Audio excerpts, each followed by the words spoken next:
أعوذ بالله من الشيطان الرجيم. بسم الله الرحمن الرحيم. والتين والزيتون وطور سينين وهذا البلد الأمين. لقد خلقنا الإنسان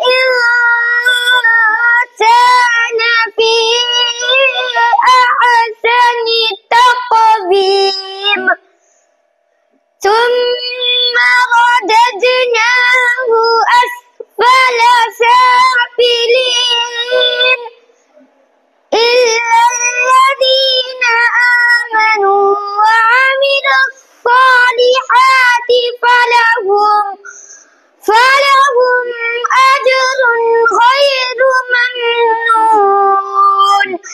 فما يكذبك بعد بالدين؟ أليس الله بأحكم الحاكمين؟ صدق الله العظीम। अगर आपको वीडियो अच्छी लगी तो खंसा इस्लामिक एकेडमी को follow, like, comment and share जरूर करें।